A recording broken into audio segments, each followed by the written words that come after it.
I'm going to tell you exactly why your wash and goes are not working for you, why you keep failing, and it's just not giving you the results that you want. And this is from what I have observed other people doing when I am demonstrating wash and goes for them. So the first thing is you want to make sure that you have fully detangled your hair. Get all of those tangles out.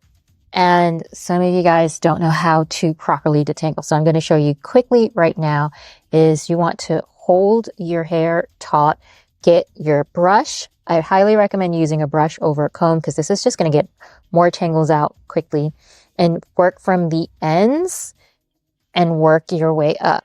Now, some of you are just gently or just kind of going like this with your brush, and look at what that's doing. That's causing your hair, the curls, to break up. So you want to hold that section and get that brush all the way into that section of hair.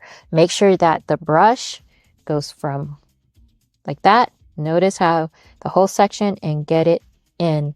And notice the difference now when I do it this way, all the way to the root, to the tip. Notice how there's not a lot of frizz because I am holding on to the hair. The next part is making sure your hair is wet enough. You don't want it too wet, but you don't want it not wet enough. So that's all going to depend on your hair and your hair's porosity.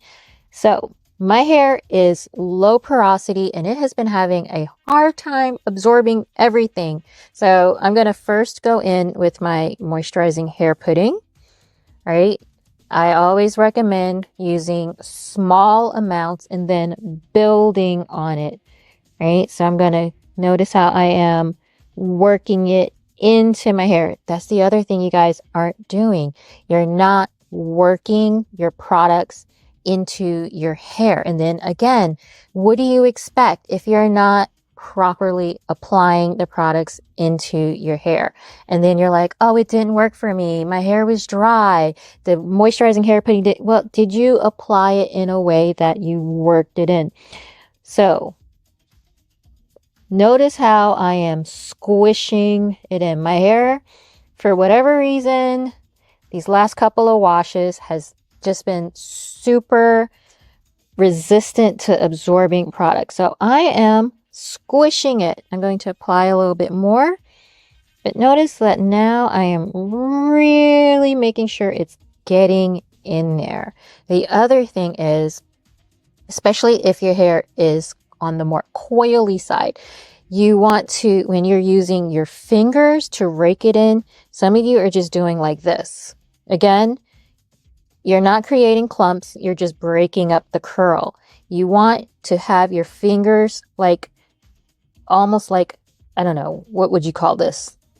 A fist, a weird fist, a bear claw. Have a bear claw. But you want to go in, see that? There's no space in between, and then work it in. Or you can smooth it in. Close your hands, your fingers around your hair. Just really get that product. You're working it in a downward motion. That way you are really working it in. And notice how now I have more clumps. Squish your hair. Squish the products in if you have to. Be intentional. The other thing that I have noticed is that you guys rush through the process. You're not taking your time, and you're also being too rough with your hair, or you're afraid to touch your hair. Get into it. Take your time. Don't be rough, but also be, again, intentional. Make sure that you are really working it in. Now, I am going to here. This could be one big section, but since my hair has been pretty difficult lately, I'm going to, again, just make it into two smaller sections. So if you need to work in smaller sections, you will have better definition and better results when you're working in smaller sections with your hair.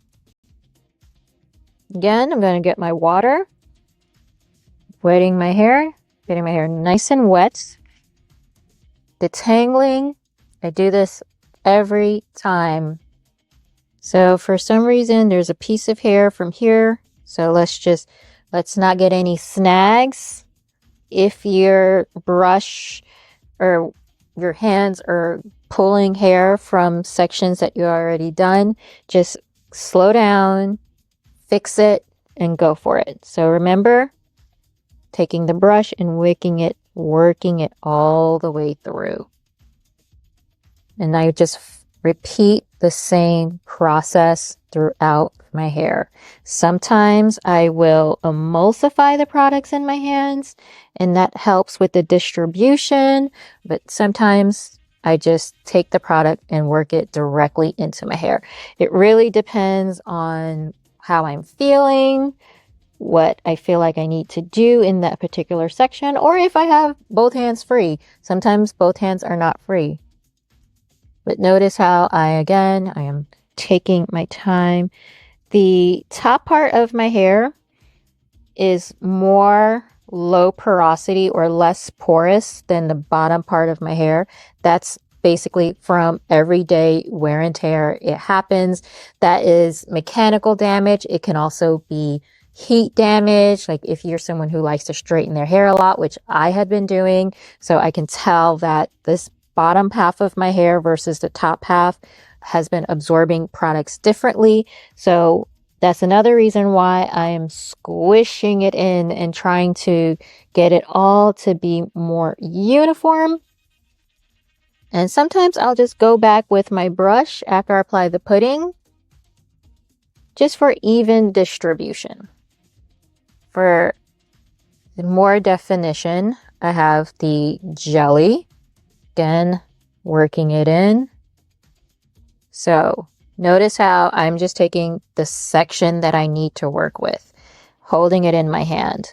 And then I'm just going to make sure I am distributing the product from my hands to my hair, working it in.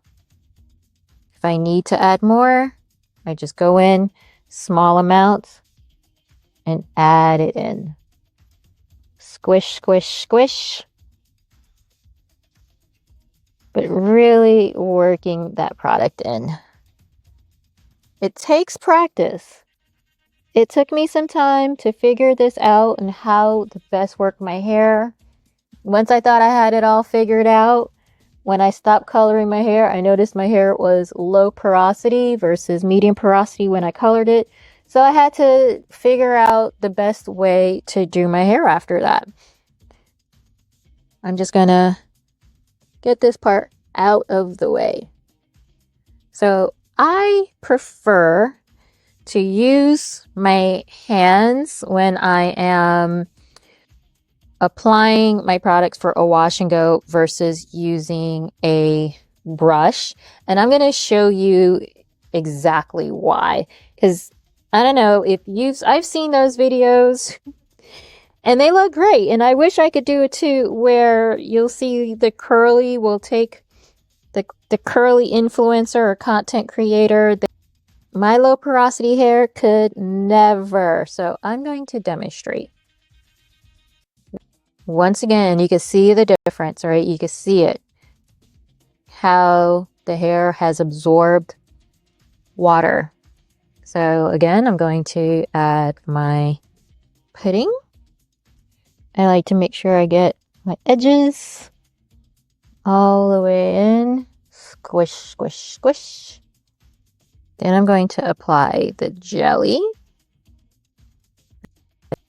And then, oh, first of all, my hair, it like knotted up at the bottom, but you get the gist. Not so much. And I'm going to try it one more time just to really take it. So this is a technique that works best for people with medium to high porosity hair, but if your hair is low porosity, it's not going to do it. So again, I'm going to just go in with my hands, squish, the products in. Really working it in. And now you can see how much more definition I have squishing it and working it in versus using a brush. The other techniques for wash and goes, there's the prayer method, there's the rake and shake, and all of these are great. I recommend testing out all of the different methods to see what works best for you. And then you can, once you figure that out, you'll know how to perfect your wash and go. So I hope you found this video helpful. Feel free to ask any questions in the comments below. Let me know what technique of wash and goes work best for you. And if your wash and goes are a wash and no, let me know what your current routine looks like. All right, guys,